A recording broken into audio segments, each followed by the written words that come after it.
moving mic over there. Do you want to see if anyone wants to kick us off? I've got a question for James. Okay, right. Actually, why is it called James and Kate, not Kate and James?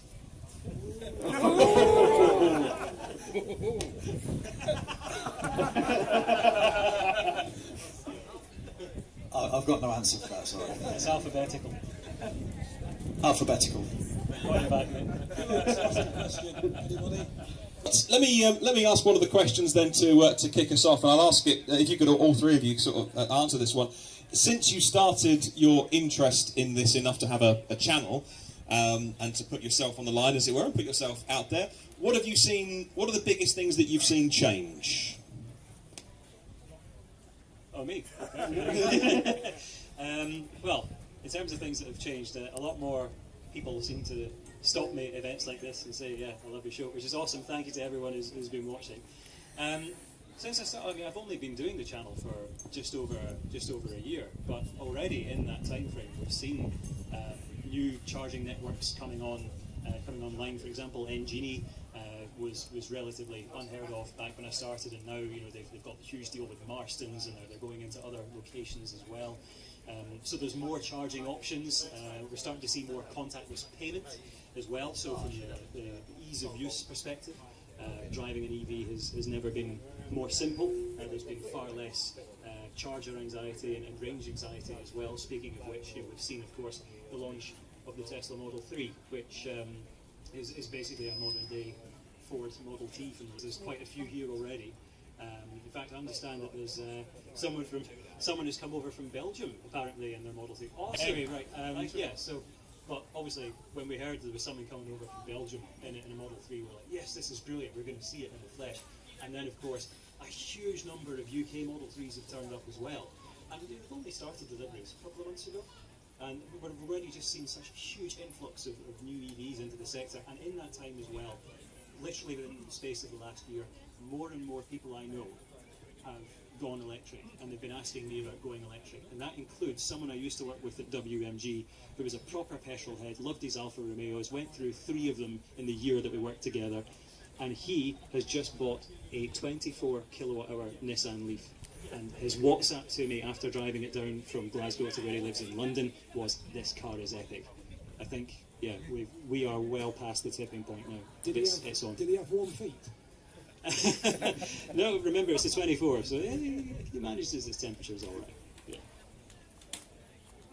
So for me, it's about perceptions. So, if you go back 5 years, electric cars were just not even heard of in the sort of general public, and that's definitely changed now. More and more people are sort of opening their eyes to it and seeing that actually they are viable. Feasibility wasn't even a thing. It was, well, how far can you go? How long does it take to charge? But through education and just showing people that they do work, and that's all of you that drive EVs, every day that you go on using that car, people see you using it and think, well, actually, Joe's getting on all right with it, it's working, he's saving so much money and it's doing the job. Whereas before, it was a definite no-no. It was petrol, diesel, hydrogen, and that's it. So it's definitely changing. So and that's thanks to everybody who has got an EV and has taken the plunge. So thank you to everybody who's done that. And yeah, it's definitely looking better. So as Euan said, the tipping point is there, and hopefully we're over it now. So fingers crossed, it's going to get more and more. Yeah, the one thing that I thought was I've started to notice more in the garage is the fact that when I originally first started selling electric cars, most of the people were buying for two reasons only. One, the environment, and 2, to save money. They were the only 2 buyers of electric vehicles. Now I'm getting people who are buying electric vehicles who just want it because it's a vehicle, not because it's electric. They just want it because it makes sense to buy as a vehicle. They've got no interest in the environment. They're not really bothered it saves them any money. They've driven one and they've gone, oh, this is amazing, and they keep saying them. And I think now we're starting to get to that point where the people buying electric cars haven't really done the studying in the interest of electric cars. That's why you're seeing a lot more icing, a lot more. For example, I saw there was an iPace on the Tesla owners group of plugged into a supercharger. It's not because they're being stupid. It's because they're buying the car just because it's electric. They're just not having the education off the dealer network. So it's surprising how many people like that are buying cars now. Okay, all right. So let's go to a question then. So stick your hand in the air if you'd like to ask a question. Craig is there in the middle. Right, stick your hand up if you've got a question, and we'll make Craig run Do you over want to ask you. a question? Oh, okay, go on. Paul's going to ask a question. I've got a perception. How do you know it's James, and how do you know it's Kate on Twitter? That's good. You don't. Sorry, you don't. I know when it's James. He always puts a kiss at the end. Yeah, it can be either of us, but it keeps you guessing. It keeps it interesting. So. Okay, right. Another question. If you stick your hand in the air, then Craig will come and find you. Go for it. Who are you? I'm Rupert. I drive an Ioniq, one of the so-called compliance cars. I'm just wondering what the guys think about this. You know, the Hyundais and the Kias that produce fantastic cars, but you can't get them. You know, there are 12, 18 months waiting list, and the suggestion is that manufacturers are just doing the bare minimum for compliance. What do we think about that? Can I answer this? First of all, that's right, James. Yeah, I mean, the main reason is a lot of the manufacturers are not. They've not been proactive on setting up those battery supply contracts early on. So a lot of the manufacturers are buying in the external cells from companies, and they've not. They're only buying so many because I think when Hyundai and Kia first started launching their two models, they weren't making any money out of them. They were sold as a cost price. So obviously, if you're selling a vehicle at cost, you're not going to buy several thousand battery cell packs and make a car just to break even. Where now you can slowly see them ramping up. Those delivery times from 18 months are coming down slowly, but yeah, not quick enough. But that's where Tesla very early on saw that problem, and that's why Tesla have their own battery factories. I'm going to test Nick's theory out. 1 minute. Will, why can't we get a Kona? Or It's Will from DSD in Morecambe, in case you can't see him, he's hiding. I thought I'd hid him well enough then. No, it is very much, they are building the Konas, but they sell them in nearly every market in the world. I mean, they've built 27,000 electric Konas this year, but 10,000 of them they've kept at home in the South Korean market. So that's 17,000 for the rest of the world. So when you look at the numbers, that Hyundai are building as many electric vehicles as Renault are, but Renault have them in Europe, so we see them. It makes it a lot easier for us. But they're growing, and I think we'll find next year the supply will be a lot better for both the facelift Kona electric and the new Ioniq. there we go. Okay, James, did you want to say a few words? Yeah, so to put that into perspective, if you look at a company called SAIC or MG, they sold 140,000 what they call NEVs over in Asia. They sold 140,000 last year, and this year they're going to sell 300,000. So when you look at a number of 22,000 for Hyundai or Kia, it looks quite poor. A lot of it gets blamed on battery supply problems, but as Nick said, that's because they haven't sort of hardened that supply chain. So look at Tesla. Tesla look after the supply chain from the lithium that comes out the floor right to the point where it goes in the car and gets delivered to you. So it's probably the fault of the dealer, of the manufacturer, where they haven't sort of honed it and got it right. And now they're at the point where they're struggling. So hopefully that'll change. There are other cars out there you can buy. The MG ZS EV is excellent, just in case anyone was wondering. It's a great car. Don't overlook it, and it doesn't go rusty. Okay. Any more questions? Stick your hand in the air. Come on. Over here, Craig. Behind you. Oh, you were literally. Oh no. Which one? No, There we go. Oh no. Leanne, Oh no. Martyn I'm sole driver and will be a MGZF. Anyway, that's enough of that. So. No, I got a question. What's the ideal range? What is the ideal permissible range? I think you do 400 mile, 300 mile, but what is the range that is, would you say, is the benchmark to be acceptable for the marketplace? Amazing feedback on the Hyundai Kona and the Kia e-Niro, which have a real-world range of about 270 miles per charge. Owners have been raving about that, and even although it doesn't have Tesla level of supercharging capability, people have said that they're more than happy charging it on a conventional 50 kilowatt rapid charger. And obviously, if you have like an Ionity high-speed rapid charger, or Instavolt, who've started to upgrade their hardware to I think 150 kilowatts, the Kona can pull about 70, 80 kilowatts on these units. So yeah, that seems to be the benchmark, because the feedback I've heard, admittedly predominantly from people who've previously owned EVs, but also people who've jumped straight into a Kona or an e-Niro, is that this is more than enough range. They never have any anxiety. Charging times are not an issue. And bearing in mind that the more capacity that you add to the pack, the more weight you're lugging about and the less efficient it's going to be. So in terms of lightweighting, then aiming for around about that sort of 270 mile range, that seems to be the sweet spot. But then again, I've been driving EVs since they were doing a range of 50 miles, and you charge them using a 3-pin domestic plug. So the 24 kilowatt hour Nissan Leaf was a huge improvement to me. And I've driven that from Edinburgh as far south as Leeds and as far north as the Isle of Skye, and around the Isle of Skye without any issues. So I've just spoiled the next episode of Plug Life Television for you. But, that proved itself to be phenomenally versatile. And the Mark 1 Honda Insight Hybrid I have that does about 800 miles to a 40-litre tank has seized up and run flat. It's a Lily battery, has run flat on the driveway countless times because it's an inconvenience to drive versus this awesome Leaf. The Leaf that I drove down here today was a 30 kilowatt hour Nissan Leaf that I borrowed, and again, it's a huge improvement in terms of just that extra range and that extra charging time. Genuinely, if we got people into a 30 kilowatt hour Leaf, 28 kilowatt hour Hyundai Ioniq, they would probably find that would be more than enough for them. But for the ultimate, just shut anyone up about any range anxiety, I think that the e-Niro and the Kona are probably on the money with that sort of range, 270. James, do you agree? What's the magic number? So for us, we are changing to the MG, which has got a range of 163 miles. I'm not trying to get the MG name in there, but we're going from a Tesla Model S, which has got a range of 240, and it's all about what you need. So we've got about 7 years EV experience, and we're pretty sure that we can manage with 160. We were lucky enough to drive one for 5 days, and it covered everything we needed, with no doubts at all.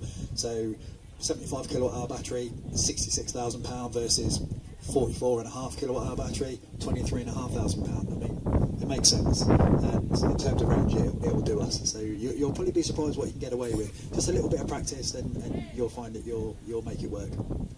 Nick, you sell EVs to members of the public. Is there something that people come in and talk about a magic number with you? Well, magic. Ideal range depends on the buyer. So my wife will not drive away from where we live any more than 30 miles. So for her, an EV that did 50 miles is plenty, because she'll just charge it every night. For me, because I come to these events, then the furthest I usually travel is about 200 miles. So for me, 200 miles is fine. Not only that, I've driven 95 miles here to Grace. It took me 2 hours to get here. As soon as I got here, the first thing I did is run to the toilet. So for me, my bladder range anxiety is about 100 miles. So really, you should be buying as far as you can drive without comfortably stopping. If you were one of these people that wants to drive 200 miles without stopping, then buy a 200 mile EV. If you want to stop every 100 miles because you've got kids, dogs that you need a walk, then buy that. Because there's no, like Euan said, you're just adding extra weight and you're carrying it around when you don't need to. Okay, right.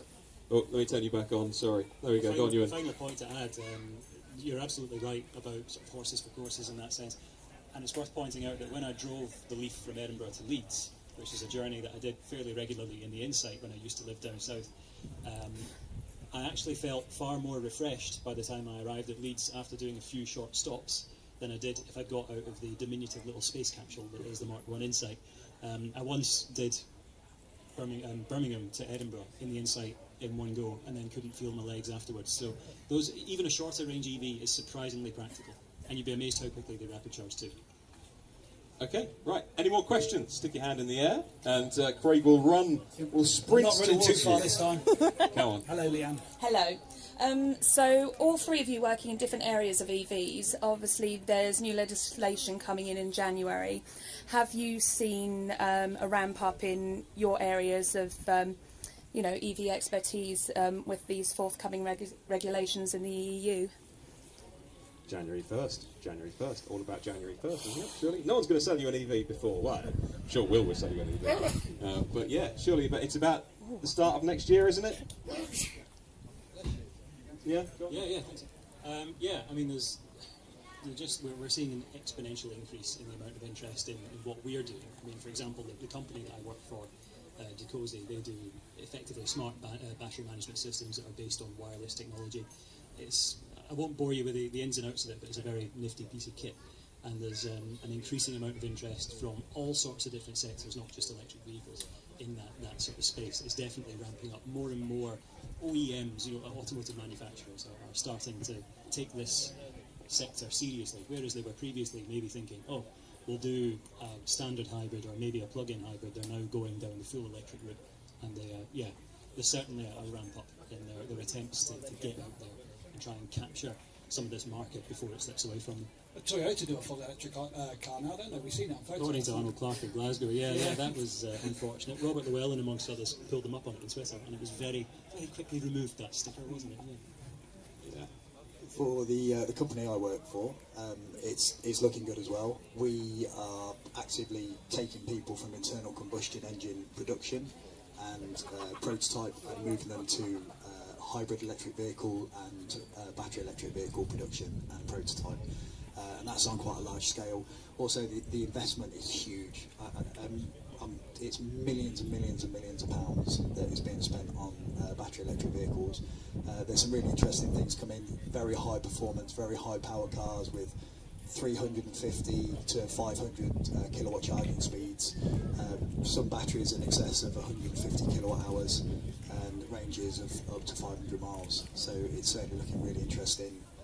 And that won't just be for the company I work for. The competitors will do the same thing, and vice versa. And it's just a spiral which just keeps getting bigger and bigger and bigger. So things are looking good, definitely. Yeah, well, my industry tends to work about 5 years behind everyone else, so luckily I'm already 5 years ahead of the rest of the industry. So as Will knows at DSG, like, the majority of dealers are rubbish, so that makes us look really good. Hi there. What's your take on electric car conversions? So if you've got like a conventional combustion engine car and then you convert it. It's absolutely brilliant. I think we should be doing more of it, because the cleanest car on the road is arguably one that has the lowest embodied carbon. And there are ways to make brand new vehicles with incredibly low embodied carbon. Embodied energy does not translate directly into embodied carbon. If you are building, for example, Teslas in a gigafactory that's powered by renewables, then they have a very low carbon footprint embodied within them. If you're building them building the batteries in very dirty grids that are still built with coal fire, then that's a huge carbon penalty straight off the bat. That said, if you have solar panels on the roof and wind farms nearby, you can make any factory anywhere in the world very clean, and therefore the products that come out of it very clean. Point being, when it comes to retrofitting, that you have saved up to 10 tonnes of CO2 that's associated with building a conventional vehicle chassis. So you've immediately bypassed that huge carbon penalty. You've just got the battery pack and the drivetrain to consider for the embodied carbon, and you're giving more life to an existing very sturdy chassis. And arguably, if you have the right sort of production line and you choose specific vehicle models to retrofit and do it en masse, you can get those vehicles on the road quicker, and you can satisfy the market quicker than some of the big OEMs with their huge long waiting lists.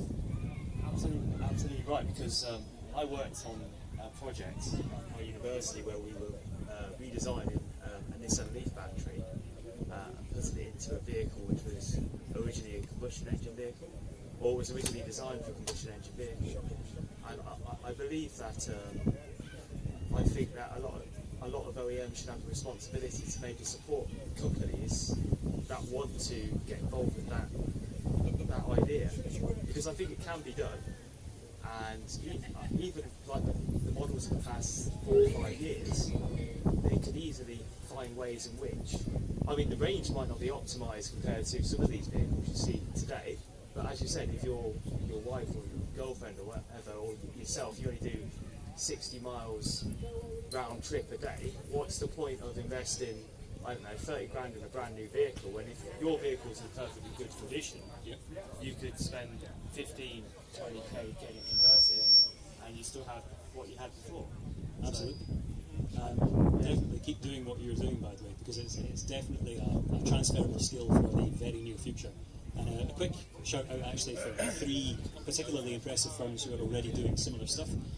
You've got Indra, who, oh brilliant, Indra are great. I'll just also chuck in there Zero EV, Chris Hazel and his gang, and Richard Morgan with electric classic cars. They're doing amazing work in that space too. Also, to add to that, Cleveland's Everyone can see that girl there. Between Claire and Matt, they retrofit different components to electric vehicles, and they do a wonderful service. They fixed my Tesla for me very recently, which I'm really pleased about, because the dealer couldn't manage it. So if you need your EV servicing, look out for them guys. They're really, really very good. Okay, right. Should we do one more? One more? Oh, One more. not too far. Handy's hand up for the whole time. Hi there, Dave and Linda. We're Zoe owners for 12 months. We've got 22 kilowatt Zoe. One thing that you've touched on it briefly, but one thing that seems to be pretty obvious is that there's not a lot of technical expertise in the dealer service network around what they're selling and what they need to support. And it seems like, you know, the groups, there's more information, helpful information that's being given to us as non-technical users about everything that's going on. And I think it's a real sticking point for a lot of people who are maybe looking at making the jump. There's not a lot of support. These dealers don't know what they're selling, a lot of them, and how to support any issues and the whole, you know, technical side of it and software and stuff like that. It's a big gap, apparently. It is. But if you look at that guy behind you, Will, he's the opposite end of the spectrum, because he knows everything about what's going on. Also, there's a couple of really good dealers. Will's particularly good. There's another guy called Miles Roberts who he works for Chorley Group. He's very, very clued up, and these guys are filtering their information down to other dealers and other workers that work beneath them. So it will change. It's a new technology still in a lot of people's eyes. So it's got like Nick said, the industry's 5 years behind. It's the same. It's the same there. So it will come. It's just not the quickest. Yeah, I can add something to that. You've got to remember that most legacy main dealers have always sold petrol and diesel cars. And then when the electric car came along, not every single manufacturer offer it, and the ones that do only probably sell usually one or two range. So, for example, Renault only sell the Zoe. So it's very hard to train all your staff up for one vehicle that you sell. So unless the salesman's got a bit of an interest in it, you will find that the majority of dealers do not train the staff up. I mean, the advantage that, another plug for Will here, the advantage Will's got is he obviously sells Hyundai and Zoe, and he actually owns an EV himself, so his interest is there, and that's filtered down to his staff. And Will will tell you himself, he's got one lad in the showroom. If anyone says electric car to him, he just panics and points at the next salesman. Thank you, guys. I think that was super good. Euan, thank you very much. Did you say final word? I was just to add to the dealership point. It's worth pointing out the hybrid and electric vehicle repair alliance, of which Cleveland are heavily involved. They are absolutely leading the charge in terms of supporting dealerships and used car dealerships as well. So hopefully, the more people who join Hevra and get involved in it, the more that knowledge will be spread through. But I think it's quite clear that any dealers who do not go out of their way to get that knowledge will quickly fall by the wayside, because in the advent of social media, everyone knows the Cleveleys and the Wills of the world, and they'll go out of their way to get a good deal from it. Thank you. Awesome. Good stuff. Euan and James and Nick, thank you very much. A round of applause for our speakers today.